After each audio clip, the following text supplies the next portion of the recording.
Nadie en Santa Fe recuerda exactamente cuándo comenzaron a llegar los niños sin rostro al orfanato de San Cristóbal. Los registros del Departamento de Asuntos Sociales de Nuevo México de 1930 mencionan traslados desde hospitales estatales, niños abandonados en estaciones de tren, huérfanos de la Gran Depresión cuyas familias no podían alimentarlos. Pero había algo que los documentos oficiales nunca mencionaban, algo que los trabajadores sociales susurraban entre ellos después de entregar a los niños. Todos llegaban con vendajes cubriendo completamente sus caras. Todos llegaban en silencio absoluto, sin llorar, sin hablar, como si el trauma los hubiera vaciado de toda capacidad de expresión. Y todos, sin excepción, habían sido encontrados en circunstancias que las autoridades preferían no investigar demasiado. El orfanato de San Cristóbal estaba ubicado a 20 kilómetros al norte de Santa Fe, en una meseta árida rodeada de formaciones rocosas que parecían dedos retorcidos apuntando al cielo. La edificación había sido construida en 1887 como un convento de monjas clarisas, pero fue abandonado en 1910 después de que todas las religiosas murieran en un incendio cuyo origen nunca fue esclarecido.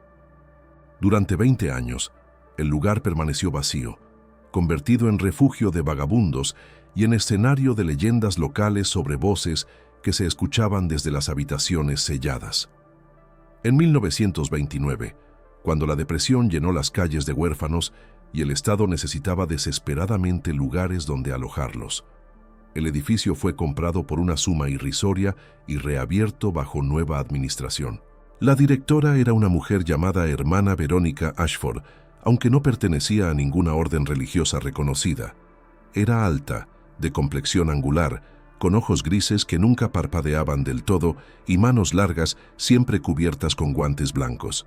Llegó desde algún lugar del este, nadie sabía exactamente de dónde, con credenciales que parecían en orden y una carta de recomendación firmada por un obispo cuyo nombre no figuraba en los registros diocesanos. El funcionario estatal que la entrevistó, un hombre exhausto llamado Richard Bellamy, no hizo demasiadas preguntas. Necesitaban a alguien que aceptara hacerse cargo del orfanato remoto y ella estaba dispuesta. Eso era suficiente. Hermana Verónica llegó acompañada de 3 asistentes que ella llamaba sus hermanas, aunque claramente no eran religiosas. Hermana Judith, una mujer robusta de mediana edad, con acento alemán. Hermana Constance, joven y callada, que nunca miraba directamente a los ojos. Y hermana Magdalena, la mayor de todas, que caminaba arrastrando el pie izquierdo y olía permanentemente a formol. Juntas se instalaron en el orfanato y comenzaron a recibir niños en febrero de 1930. Los primeros en llegar fueron 7, 4 niños y 3 niñas, entre 5 y 12 años, todos con las caras vendadas, todos mudos. Los trabajadores sociales que los entregaron no proporcionaron historias completas. Accidente en mina, decía un expediente. Quemaduras por incendio doméstico, decía otro. Malformaciones congénitas severas, indicaba un tercero. Hermana Verónica los recibió con una sonrisa que no alcanzaba sus ojos y les aseguró a las autoridades que los niños recibirían el mejor cuidado posible. «Aquí no hay espejos», dijo con voz suave. «Aquí no hay juicios, solo amor y sanación». El orfanato era un laberinto de pasillos oscuros y habitaciones con ventanas estrechas. Las paredes estaban pintadas de un verde enfermizo que parecía absorber la luz. En el comedor, largas mesas de madera sin barnizar. En el dormitorio, literas de hierro alineadas con precisión militar. Y en el sótano, al que solo las hermanas tenían acceso, una serie de puertas cerradas con candados cuyo propósito nadie explicaba. Los niños eran alimentados con papillas sin sabor, obligados a permanecer en silencio durante las comidas, castigados con largas horas en cuartos oscuros si desobedecían, pero nunca, bajo ninguna circunstancia, se les permitía quitarse las vendas de la cara. Durante los primeros meses, nadie del pueblo visitó el orfanato. Estaba demasiado lejos, el camino era malo y la reputación del edificio mantenía alejados a los curiosos. Pero en mayo de 1930, una maestra de Santa Fe llamada Dorothy Keene, que había perdido a su único hijo en un accidente automovilístico el año anterior, decidió ofrecerse como voluntaria. Quería ayudar a los huérfanos, quizá como forma de procesar su propio duelo. Escribió una carta a hermana Verónica solicitando permiso para visitar y dar clases básicas a los niños. La respuesta llegó 3 semanas después, escrita con caligrafía perfecta en papel amarillento. Estimada señorita Keene, su oferta es noble pero innecesaria. Nuestros niños reciben educación adecuada y su presencia podría perturbar el delicado equilibrio de su recuperación. Los rostros dañados requieren aislamiento para sanar apropiadamente. Sin embargo, si insiste, puede visitarnos el primer sábado del mes entrante a las 2 de la tarde. No traiga cámara ni haga preguntas innecesarias. Con bendiciones, hermana Verónica Ashford.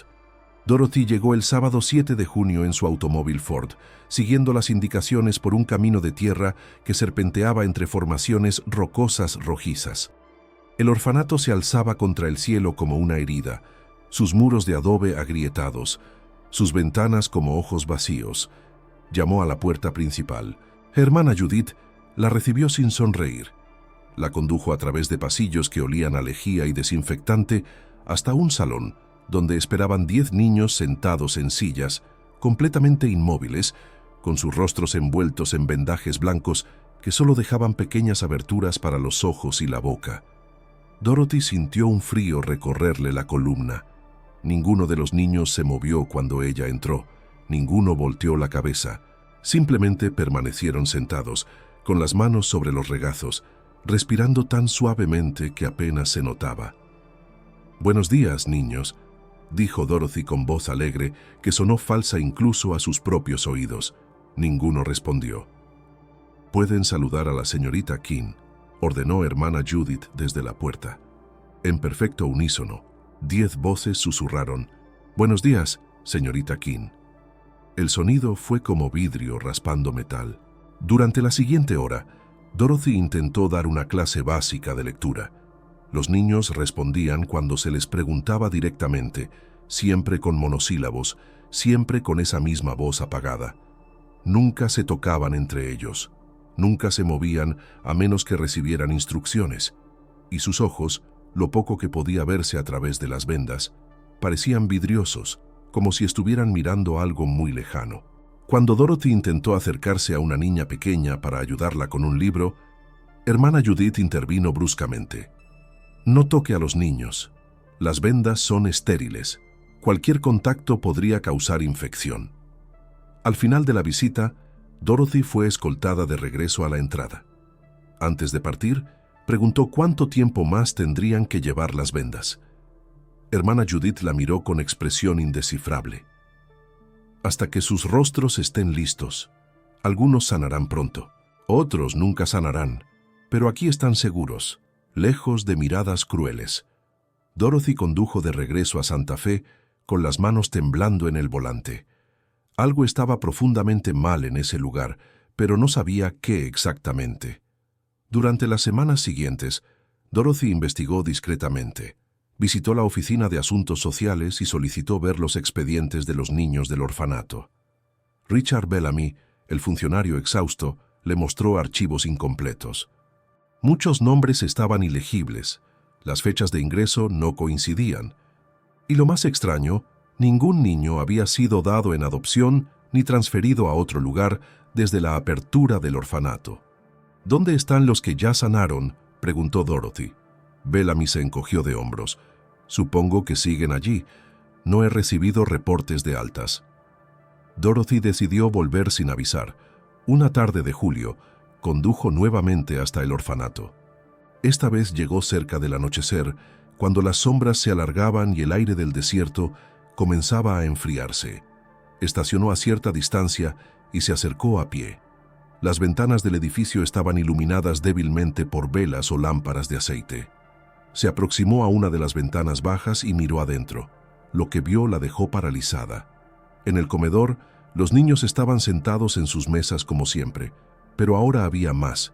quizá 20 o 25, y estaban comiendo algo que hermana Verónica les servía de una olla grande. Dorothy no podía distinguir qué era, pero la forma en que los niños lo llevaban a sus bocas, metiéndolo bajo las vendas con dedos mecánicos, tenía algo profundamente antinatural. Hermana Verónica caminaba entre las mesas cantando una canción en un idioma que Dorothy no reconocía, mientras las otras hermanas observaban desde las esquinas con expresiones de éxtasis religioso. Dorothy retrocedió en silencio, con el corazón desbocado. Iba a regresar a su auto cuando escuchó algo que la hizo detenerse. Voces de niños cantando, pero no venían del comedor. Venían de abajo, desde el sótano.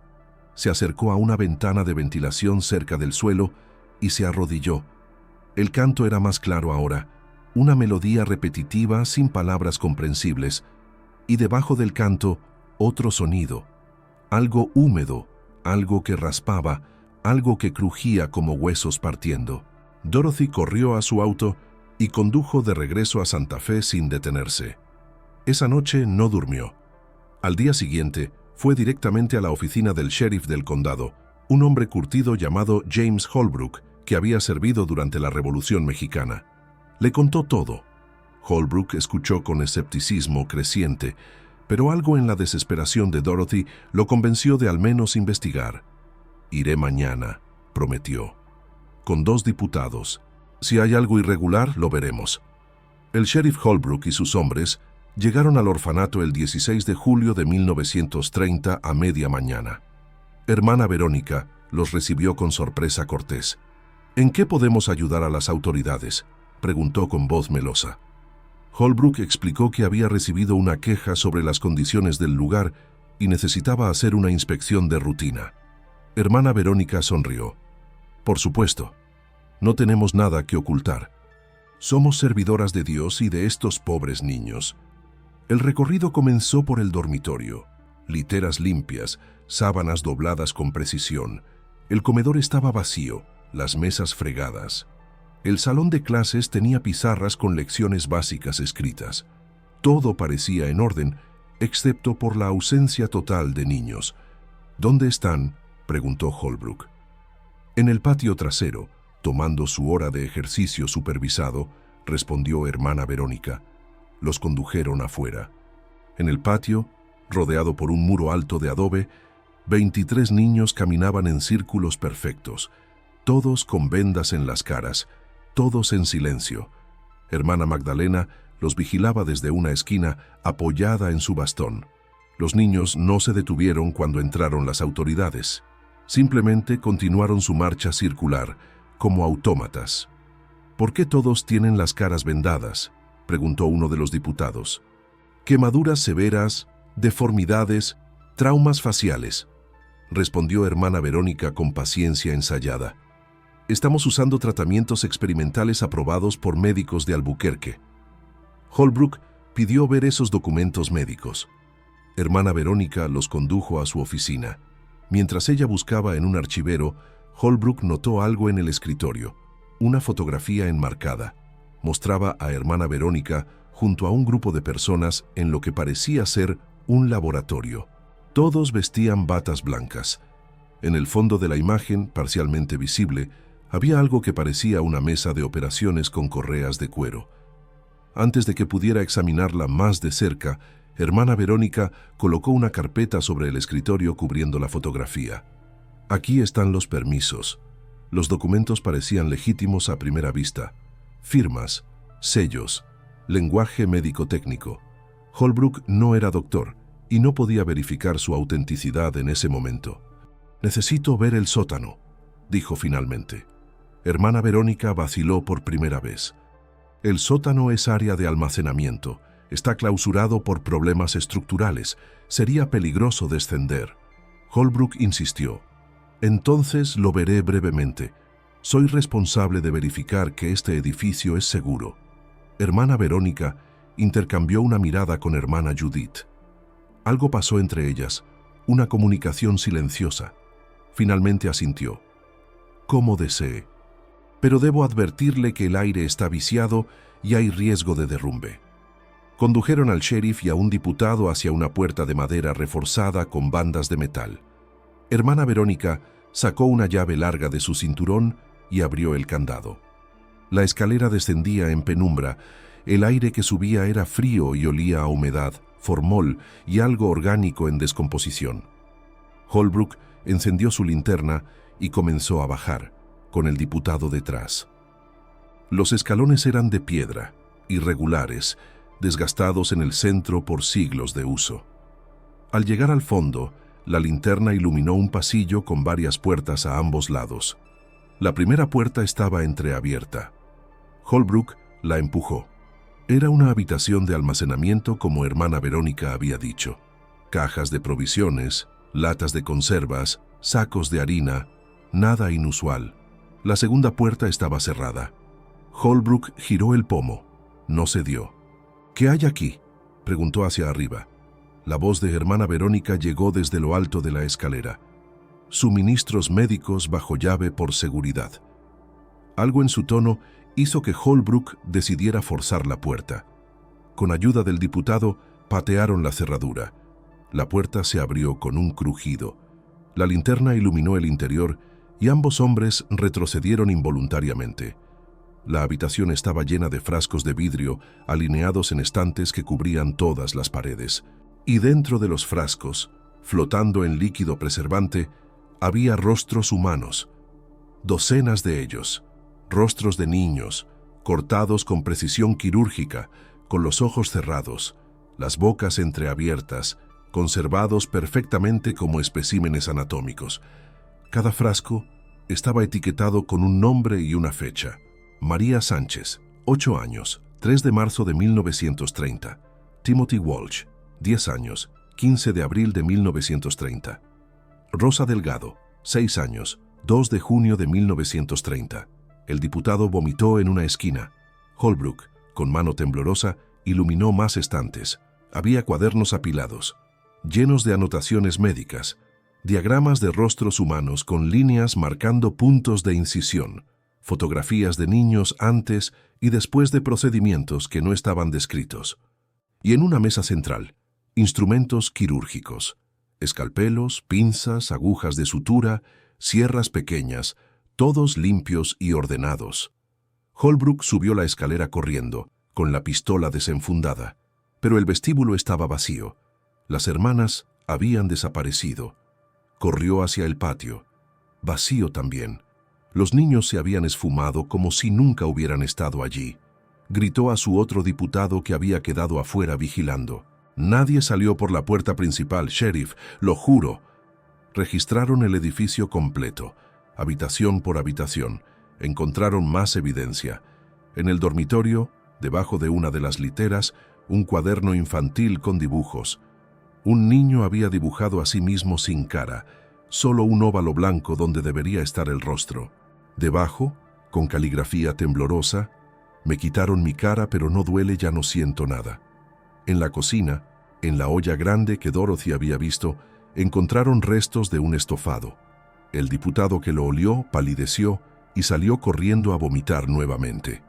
En el sótano, al fondo del pasillo, encontraron otra puerta que habían pasado por alto inicialmente. No tenía cerradura. Holbrook la empujó. Conducía a una cámara más amplia, iluminada débilmente por una claraboya alta. Las paredes estaban cubiertas de fotografías clavadas con alfileres.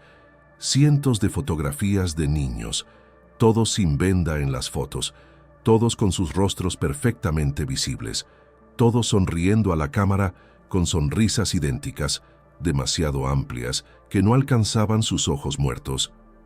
Y en el centro de la habitación, sobre una tarima de madera, había 23 pilas de ropa infantil, doblada con cuidado, cada pila con un par de zapatos encima, cada pila con un conjunto de vendas sucias apiladas al lado, pero ningún niño, como si se hubieran desmaterializado, dejando solo sus vestimentas. Holbrook ordenó evacuar el edificio inmediatamente y llamar a refuerzos desde Santa Fe. Durante las siguientes horas, equipos de búsqueda peinaron el área circundante. Buscaron en las rocas, en los barrancos, en las cuevas cercanas. No encontraron rastro de las 4 hermanas ni de los 23 niños. Era como si la tierra los hubiera tragado. Al día siguiente, llegaron investigadores estatales y médicos forenses. El contenido del sótano fue documentado meticulosamente. Los rostros en los frascos fueron identificados comparándolos con reportes de niños desaparecidos de los últimos meses. Todos habían sido reportados como trasladados al orfanato de San Cristóbal. Los cuadernos revelaron procedimientos médicos que ningún doctor ético realizaría jamás. Germana Verónica y sus asistentes habían estado removiendo quirúrgicamente los rostros de los niños mientras estaban vivos, aplicando anestésicos rudimentarios, cortando la piel facial completa desde la línea del cabello hasta la mandíbula, conservando los rostros como especímenes y vendando las cabezas de los niños para ocultar el horror. Pero la pregunta que atormentaba a los investigadores era ¿por qué? Los cuadernos contenían justificaciones delirantes. Hermana Verónica escribía sobre liberar a los niños de la vanidad del yo, sobre purificarlos de la identidad terrenal, sobre preparar recipientes limpios para almas superiores. Hacía referencia a textos gnósticos, a tradiciones místicas oscuras, a la idea de que el rostro era la máscara del pecado original y que solo removiéndolo podían los niños alcanzar un estado de pureza angelical. En uno de los cuadernos, con fecha del 10 de julio, días antes de la inspección del sheriff, hermana Verónica había escrito: «La cosecha está completa. 23 recipientes preparados. Cuando vengan los incrédulos, ascenderemos. Los niños sin rostro son ahora portales. A través de ellos, los que esperan podrán entrar finalmente». La investigación reveló que hermana Verónica Ashford no era su nombre real. Las huellas dactilares encontradas en el orfanato coincidieron con las de una mujer llamada Evelyn Marsh, enfermera de un hospital psiquiátrico de Massachusetts que había desaparecido en 1925 después de ser acusada de experimentar con pacientes. Hermana Judith era en realidad Greta Hoffmann, buscada en Alemania por conexiones con cultos ocultistas en Berlín. Hermana Constance era Margaret Willis, reportada como desaparecida por su familia en Nueva York en 1928. Hermana Magdalena era imposible de identificar porque no tenía huellas digitales. Las yemas de sus dedos estaban completamente lisas, como si hubieran sido deliberadamente quemadas o removidas. El orfanato fue clausurado inmediatamente. El edificio fue sellado como escena del crimen. Pero las búsquedas de las hermanas y los niños continuaron durante meses sin resultado. Era como si hubieran desaparecido del mundo físico. Los periódicos nacionales cubrieron el caso con titulares sensacionalistas: el horror del orfanato, las monjas del diablo, los niños sin rostro de Nuevo México. Pero después de semanas sin nuevos desarrollos, el interés público menguó y el caso fue archivado como misterio sin resolver. Dorothy King nunca se recuperó completamente de lo que había descubierto. Renunció a su trabajo como maestra y se mudó a California en 1931. Murió en 1958 en un hospital psiquiátrico, habiendo pasado los últimos años de su vida dibujando compulsivamente rostros en blanco, óvalos vacíos sin rasgos, llenando cuadernos enteros con ellos. El sheriff Holbrook se retiró en 1935 y se negó a hablar públicamente del caso nunca más. En una carta privada a su hermano, escrita meses antes de su muerte, en 1947, confesó algo que nunca había dicho a nadie. La noche después de que cerramos el orfanato, soñé con los niños. Caminaban en círculos en un lugar sin luz, y donde deberían estar sus rostros, había agujeros que conducían a otro lugar, un lugar donde algo observaba desde el otro lado, esperando. Desperté gritando, y juro por Dios que desde entonces, algunas noches, cuando el viento sopla de cierta manera, puedo escucharlos cantando esa canción sin palabras. En 1943, durante la Segunda Guerra Mundial, el ejército de Estados Unidos consideró usar el edificio del orfanato como instalación de entrenamiento. Un equipo de ingenieros fue enviado a evaluarlo. Ninguno completó el trabajo. Todos reportaron sensaciones inexplicables de ser observados, voces de niños en habitaciones vacías, apariciones de figuras pequeñas con rostros vendados en los espejos. El proyecto fue abandonado. En 1952, un grupo de estudiantes de antropología de la Universidad de Nuevo México obtuvo permiso para estudiar el sitio como parte de una tesis sobre arquitectura colonial española.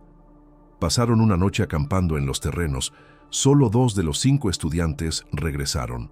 Los otros 3 fueron encontrados días después vagando en el desierto en estado catatónico. Nunca recuperaron la capacidad de hablar coherentemente.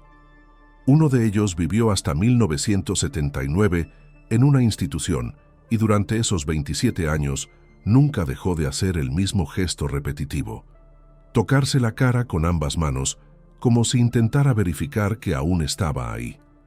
Los archivos estatales contienen todas las fotografías de los rostros en los frascos. Están clasificados y solo accesibles para investigadores con autorización especial. En 1987, un criminólogo de la Universidad de Texas solicitó acceso para un estudio comparativo sobre crímenes rituales. Le fue concedido. Pasó 3 días en los archivos del sótano del edificio estatal de Santa Fe. El 4.º día no regresó a su hotel. Lo encontraron dentro de los archivos, acurrucado bajo la mesa donde había estado trabajando. Había usado un cuchillo de cocina que nadie supo de dónde sacó para cortarse superficialmente la piel alrededor de su rostro, como trazando el contorno. No lo había profundizado lo suficiente para causar daño serio, pero las líneas estaban ahí, marcadas con precisión quirúrgica. Cuando lo interrogaron, solo repetía: querían que viera, necesitaban que entendiera. El rostro es la prisión. El edificio del orfanato sigue en pie, aunque nadie lo mantiene. Ha sido vallado múltiples veces, pero los vándalos siempre encuentran formas de entrar. Los grafiteros del área evitan el lugar. Los equipos de demolición han sido contratados 3 veces por el condado, pero nunca completan el trabajo. Los trabajadores reportan mal funcionamiento de equipos, accidentes inexplicables, sensación de enfermedad súbita. El último intento fue en 2003. La compañía de demolición retiró sus equipos después de que un obrero jurara haber visto a través de una ventana del 2.º piso a un grupo de niños observándolo, todos con las caras vendadas, completamente inmóviles. Los lugareños de Santa Fe que conocen la historia evitan incluso conducir cerca del lugar. Hay reportes consistentes a lo largo de décadas. Excursionistas que se pierden en las formaciones rocosas cercanas y terminan frente al orfanato, al anochecer describen lo mismo. Luces que se mueven dentro del edificio, sombras pequeñas que pasan frente a las ventanas y siempre ese canto sin palabras que parece venir de todas direcciones a la vez. En 2011, un equipo de un programa de televisión sobre fenómenos paranormales obtuvo permiso para filmar dentro del orfanato durante una noche. La transmisión nunca ocurrió.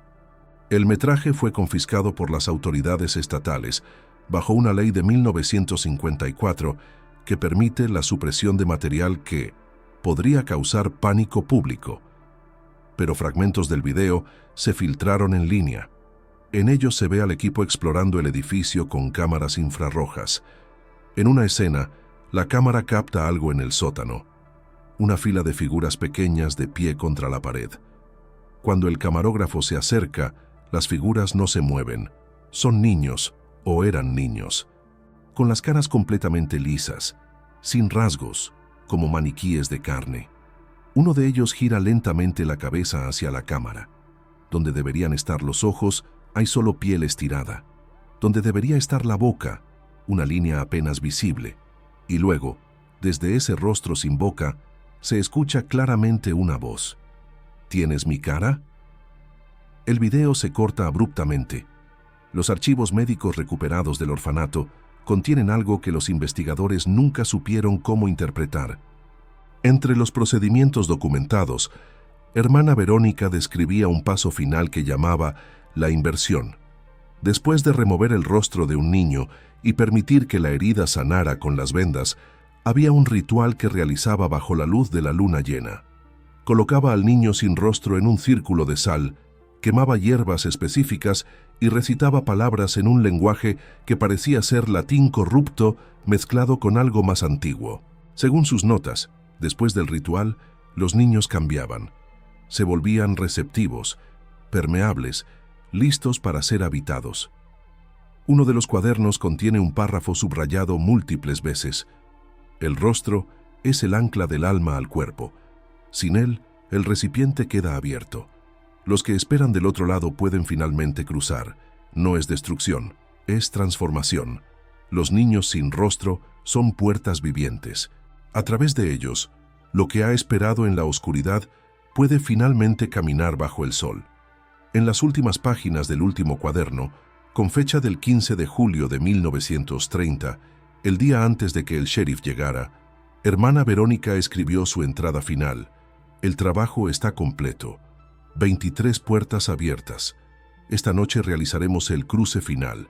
Si los ignorantes vienen mañana, no nos encontrarán, porque ya no estaremos en el lugar donde ellos pueden ver. Estaremos donde siempre quisimos estar, del otro lado del rostro, en el lugar sin identidad, donde todas las máscaras caen. Los niños nos guiarán. Los que han venido de la oscuridad nos recibirán. Y cuando el tiempo sea correcto, cuando las puertas se abran nuevamente, regresaremos, no con nuestros rostros viejos, con los rostros que nos den los que esperan, y nadie nos reconocerá. Han pasado casi un siglo desde aquella noche. El orfanato de San Cristóbal sigue alzándose en su meseta árida como una cicatriz en el paisaje. Los documentos están archivados. Los frascos con los rostros fueron cremados finalmente en 1965, en una ceremonia privada supervisada por un sacerdote y 2 funcionarios estatales. Las fotografías permanecen en los archivos y las preguntas nunca fueron respondidas. ¿Dónde fueron los niños sin rostro? ¿Qué les ocurrió realmente en aquel sótano bajo la luz de las velas?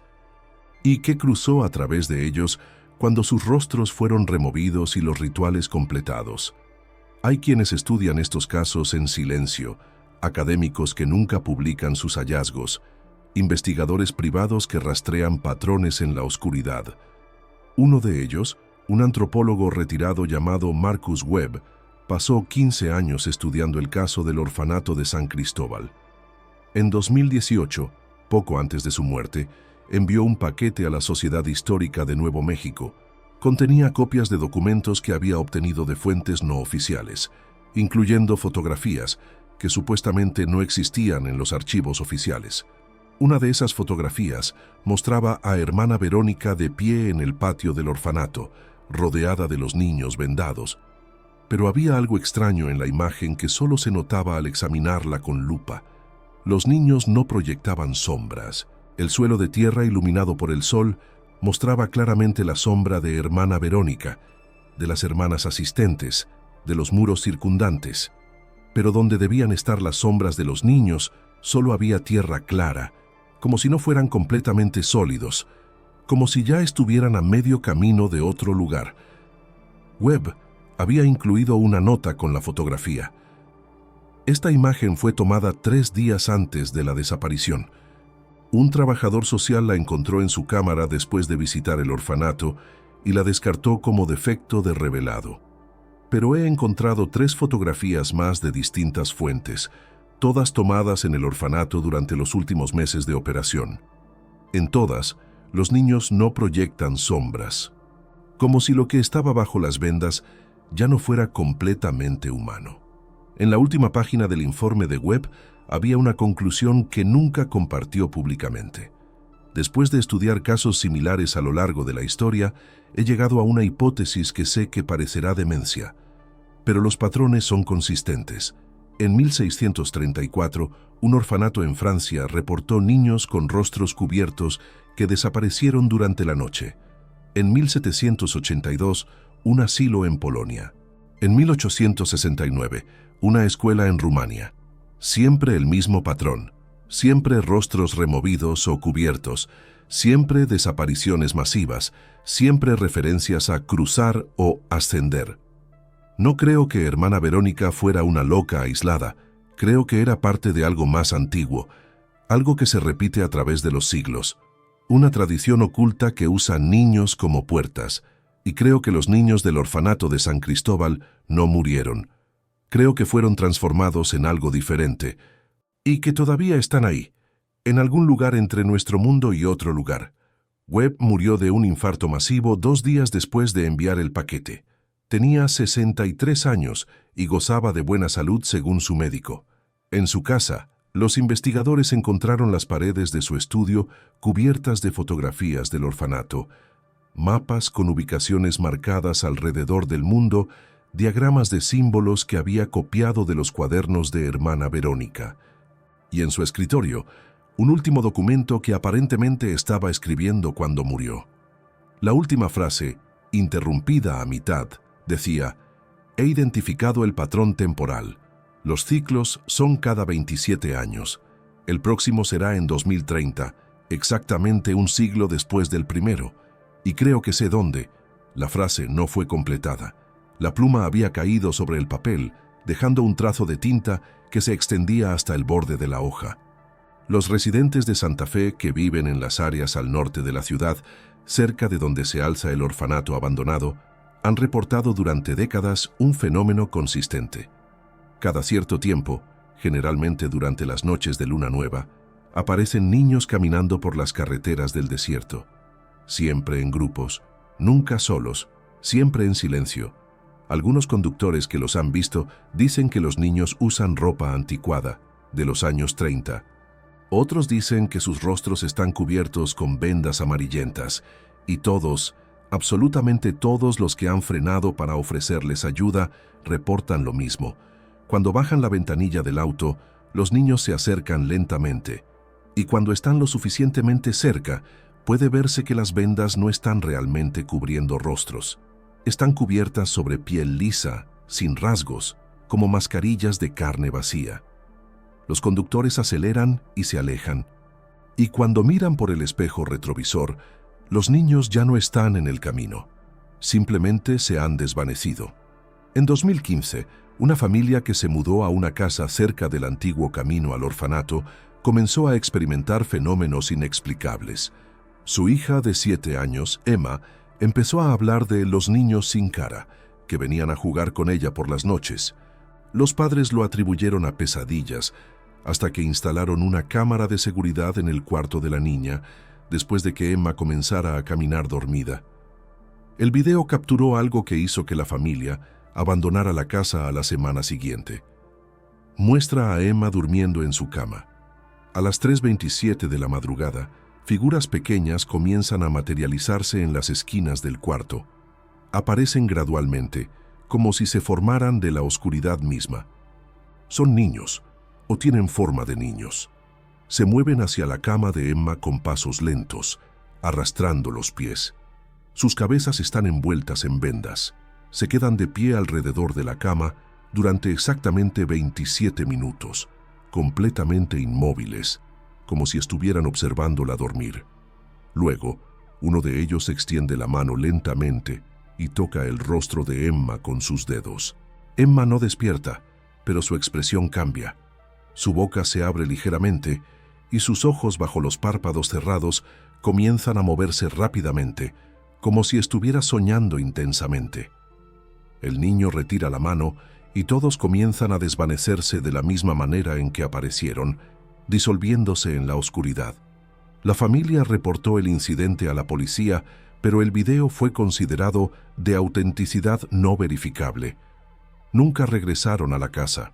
Se vendió a través de un banco en 2016 a un precio muy por debajo del mercado.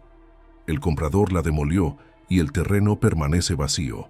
En los archivos digitales del condado hay un documento que aparece y desaparece aleatoriamente. Varios empleados lo han visto, pero cuando intentan accederlo, el archivo se corrompe. Muestra una lista de nombres de niños y fechas. Los nombres coinciden con los de los niños que estuvieron en el orfanato de San Cristóbal. Pero las fechas son recientes: 2005, 2011, 2019, 2024, como si los mismos nombres estuvieran siendo registrados una y otra vez a lo largo de las décadas.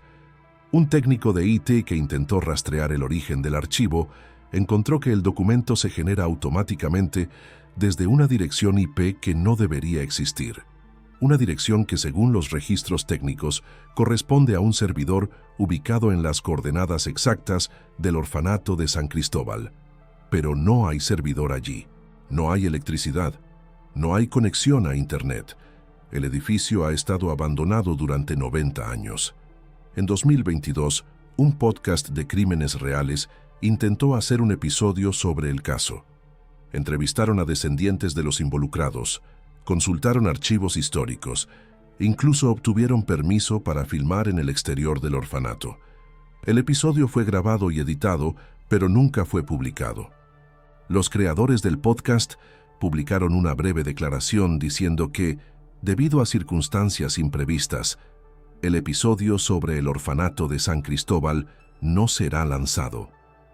Uno de los productores, en una entrevista meses después, admitió vagamente que durante la edición del audio comenzaron a escuchar voces que no estaban en las grabaciones originales, voces de niños cantando, y que cuando analizaron el espectrograma del audio, descubrieron que el canto formaba un patrón visual, una cara sin rasgos, repetida miles de veces en las ondas sonoras.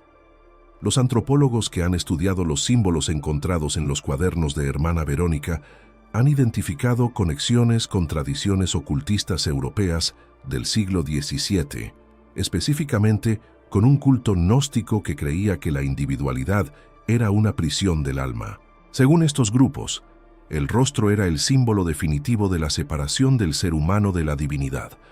Al removerlo, simbólica o literalmente, el individuo podía disolverse de vuelta en la unidad primordial. Pero había algo más en estos cultos, algo que los inquisidores documentaron con horror. Creían que al crear un humano sin rostro, sin identidad, se abría un espacio vacío que otras entidades podían habitar. Que los niños sin rostro eran recipientes perfectos para seres que existían en dimensiones adyacentes a la nuestra. Un texto del siglo XVIII, descubierto en los archivos del Vaticano, describe un caso en Transilvania donde monjes heréticos realizaron rituales similares con huérfanos. El documento, escrito por un inquisidor, describe cómo los niños, después de los rituales, ya no eran niños en el sentido que conocemos, sino cosas que usaban cuerpos de niños como vestimentas. El inquisidor ordenó quemar el monasterio con todos los niños dentro. Pero según su testimonio final, antes de ser él mismo ejecutado por herejía, los niños no murieron en el fuego. Simplemente desaparecieron cuando las llamas los tocaron, como si hubieran regresado al lugar del que realmente vinieron.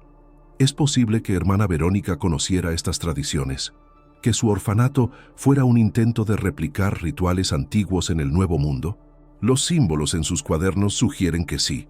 Y si eso es cierto, entonces la pregunta más aterradora no es qué les pasó a los niños, es qué estaba intentando traer a través de ellos.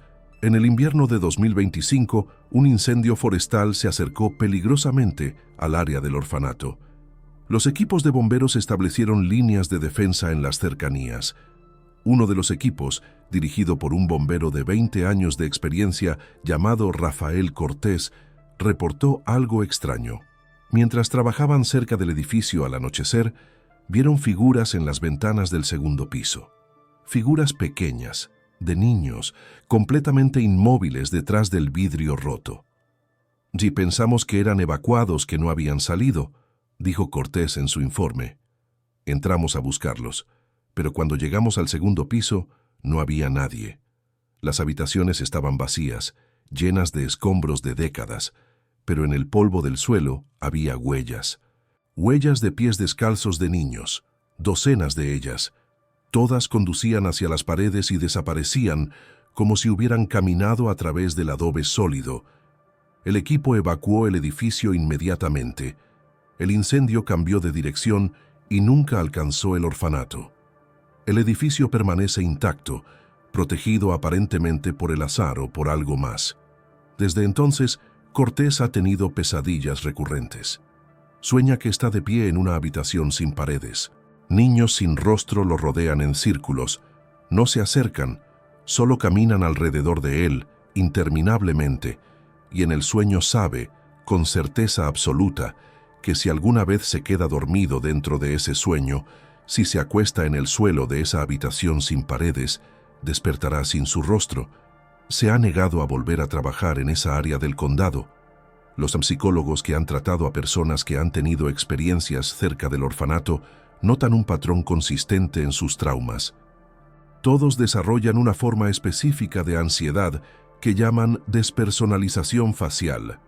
Comienzan a obsesionarse con sus propios rostros, tocándolos constantemente para verificar que siguen ahí, mirándose en espejos compulsivamente, sintiendo que sus rasgos están sueltos, que podrían deslizarse en cualquier momento. Algunos desarrollan la convicción delirante de que su rostro es una máscara que otros pueden ver a través, que debajo no hay nada, solo vacío. Los tratamientos convencionales tienen éxito limitado. En marzo de 2029, un año antes del centenario de la apertura del orfanato, una organización académica solicitó permiso para realizar un estudio arqueológico completo del sitio. El permiso fue denegado sin explicación por el gobernador de Nuevo México. La organización apeló. La apelación fue rechazada por un juez que en su sentencia escribió algo inusual. Hay lugares que la sabiduría dicta dejar intocados. Hay preguntas cuyas respuestas no benefician a la sociedad.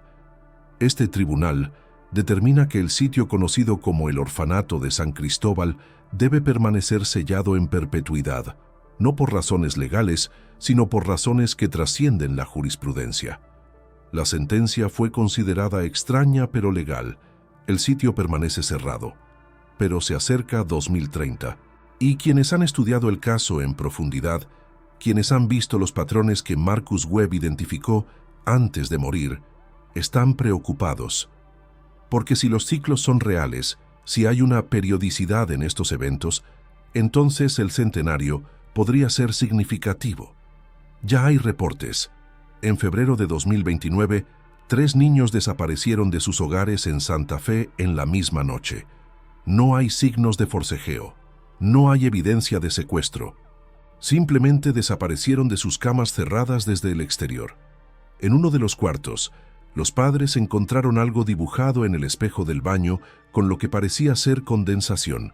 Un rostro sin rasgos, solo un óvalo vacío, y debajo, escrito con el mismo método, palabras en español antiguo.